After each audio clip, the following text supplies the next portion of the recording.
Być może jesteś na tej drodze już od jakiegoś czasu i ostatnio coś się zmieniło.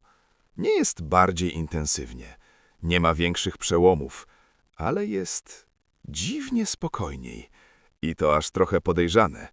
Zaczynasz się zastanawiać, czy to znaczy, że w końcu gdzieś dotarłaś, czy może po prostu wszystko w tobie przygasło. Albo jeszcze gorzej, czy całe to przebudzenie duchowe po prostu się skończyło. Tak cicho, że nawet tego nie zauważyłaś.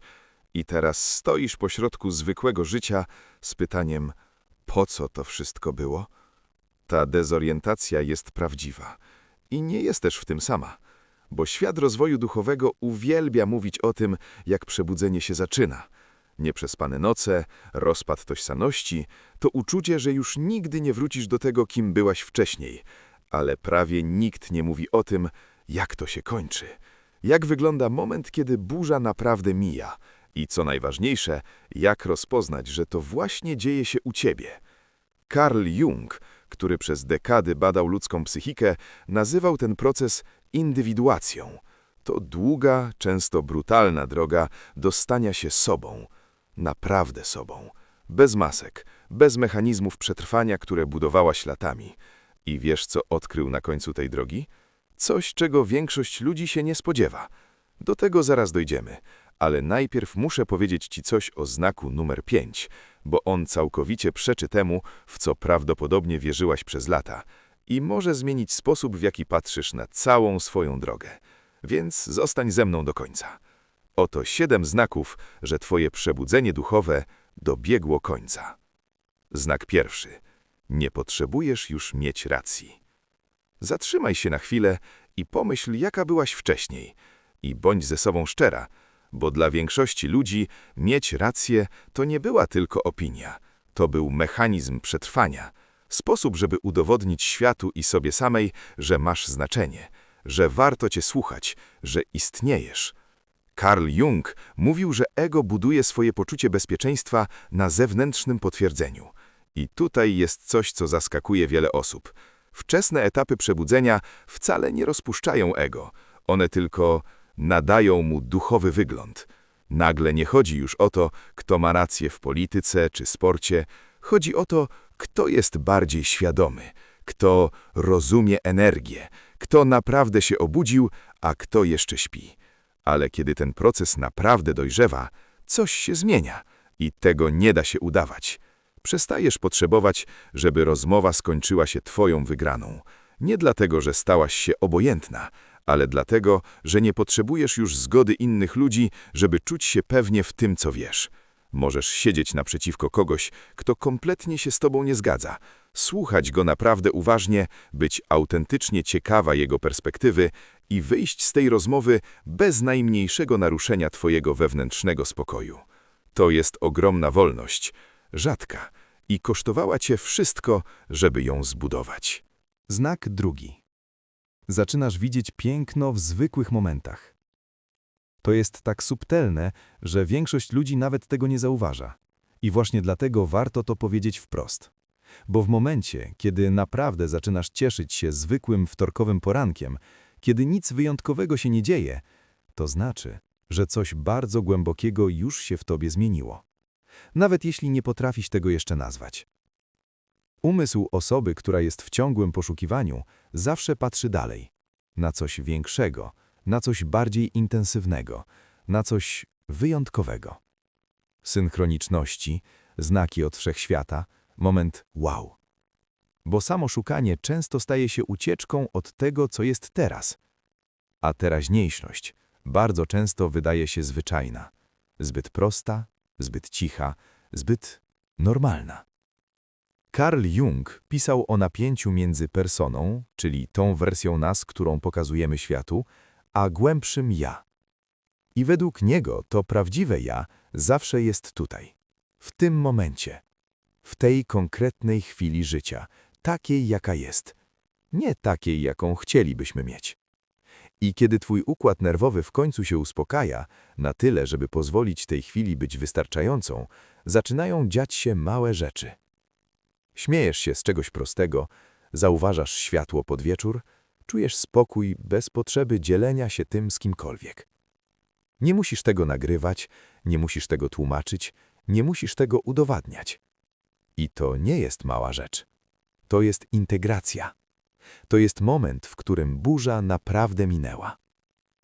Znak trzeci. Samotność przestaje cię przerażać. Samotność na początku tej drogi jest jedną z najtrudniejszych rzeczy i jedną z tych, o których prawie nikt nie mówi.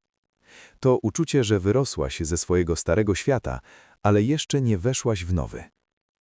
To moment, w którym zaczynasz rozumieć rzeczy, których ludzie wokół ciebie po prostu nie widzą.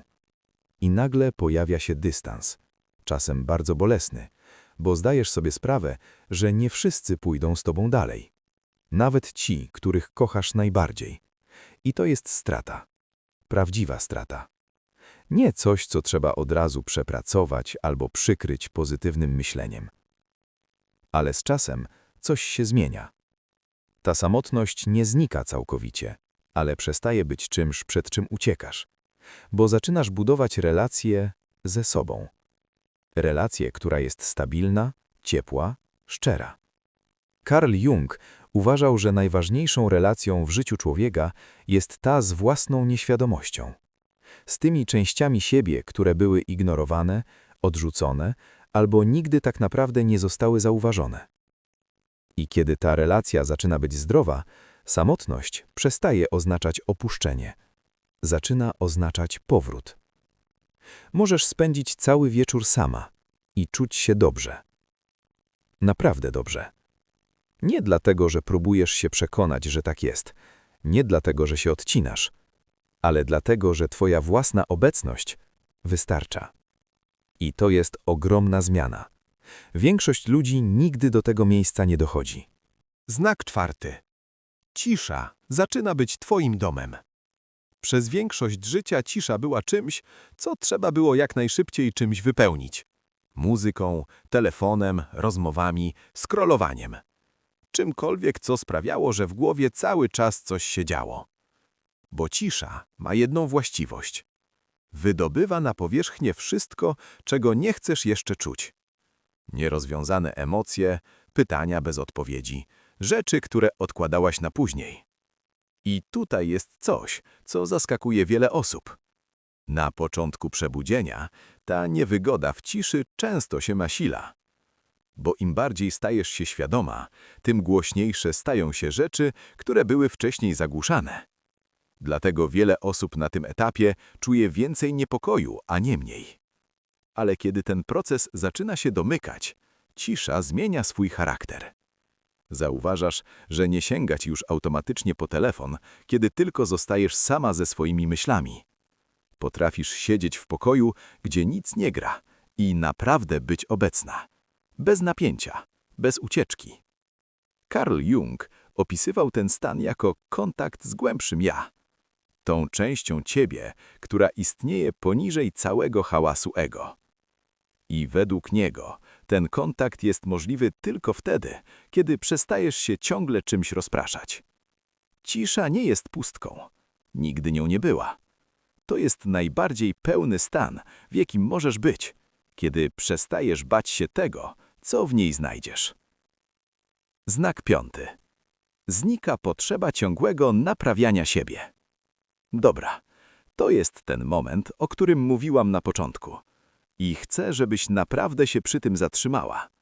Bo to może być sprzeczne z tym, w co wierzyłaś przez lata. Żyjemy w świecie, który zamienił rozwój osobisty w coś w rodzaju ciągłego alarmu. Zawsze jest coś do poprawy. Nowy nawyk do zbudowania. Kolejna trauma do uzdrowienia. Następny poziom do osiągnięcia. I świat duchowy zrobił dokładnie to samo, tylko opakował to w ładniejsze słowa. Carl Jung mówił o czymś, co nazywał cieniem. To wszystkie te części nas, które zostały odrzucone, ukryte, uznane za nieakceptowalne. I według niego większość pracy nad sobą to tak naprawdę kolejna forma odrzucenia tego cienia.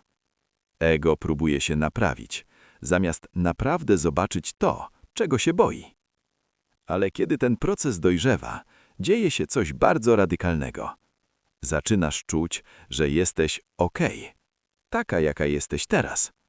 Nie dlatego, że osiągnęłaś jakiś idealny stan, ale dlatego, że przestajesz traktować siebie jak projekt do naprawy. Jak coś, co musi zostać ulepszone, zanim zasłuży na odpoczynek. Rozwój się nie kończy, ale przestaje być napędzany strachem, że jeszcze nie jesteś wystarczająca.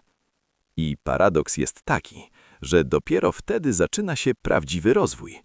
Niewymuszony, nienapięty, nie z miejsca braku, tylko naturalny, spokojny, prawdziwy. Znak 6. Krytyka przestaje cię niszczyć.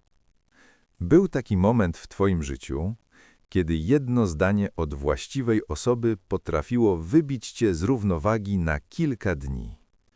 Wracałaś do tego w głowie, analizowałaś każde słowo.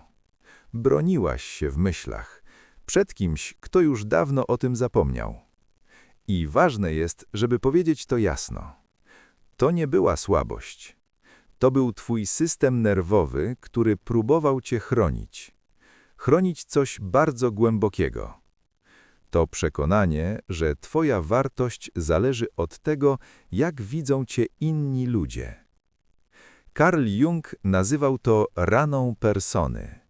Raną, która powstaje wtedy, kiedy przez lata odgrywasz wersję siebie, która jest akceptowalna dla świata, aż zaczynasz wierzyć, że to właśnie ona jest tobą.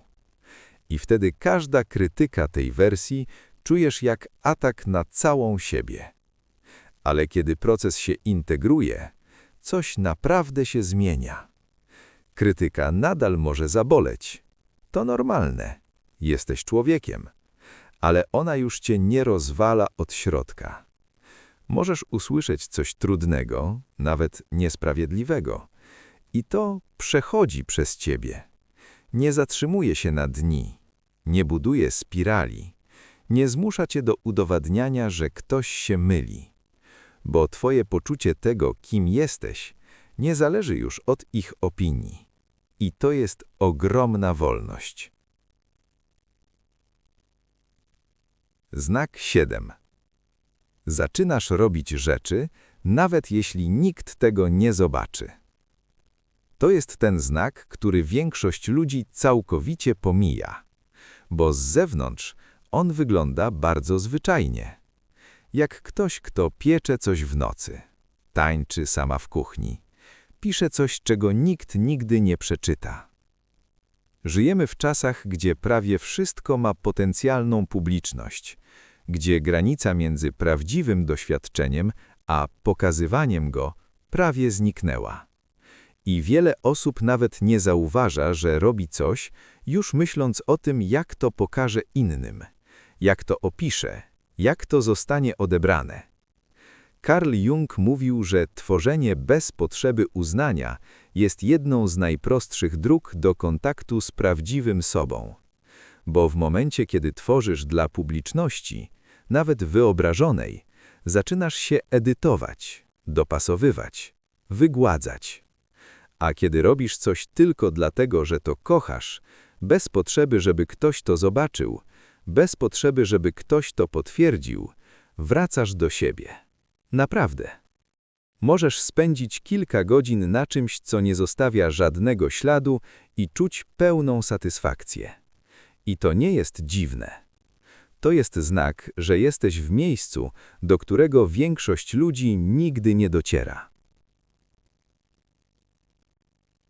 I jest jedna rzecz, którą chcę, żebyś zapamiętała po tym wszystkim. Żaden z tych znaków nie wygląda spektakularnie z zewnątrz. Nie ma momentu, w którym nagle czujesz, to dotarłam. Nie ma nagrody, nie ma certyfikatu, nie ma momentu, kiedy świat mówi, gratulacje, skończyłaś. Zakończenie tego procesu jest ciche, zwyczajne, czasem aż rozczarowująco normalne. I właśnie o to w tym chodzi. Bo wszystko, przez co przeszłaś, każda trudna noc, każdy rozpad, każda relacja, która nie przetrwała tej wersji ciebie, to wszystko prowadziło cię z powrotem do miejsca, z którego nigdy tak naprawdę nie odeszłaś. Do siebie. Carl Jung kiedyś napisał, że największym przywilejem życia jest stać się, kim naprawdę jesteś. Nie idealną wersją, nie uleczoną wersją, nie tą, która przeczytała wszystkie książki, ale prawdziwą, pełną, ludzką. Taką, która zawiera światło i cień i nie próbuje już wybierać tylko jednej strony. Te 7 znaków to nie jest meta, to są drogowskazy. Dowód tego, że coś w tobie się naprawdę zmieniło. Że nie jesteś już tą samą osobą, która zaczynała tę drogę. Przeszłaś przez ogień. I to miejsce, w którym jesteś teraz, to spokojne, zwyczajne, niespektakularne życie, to właśnie wygląda jak druga strona. Witaj w domu.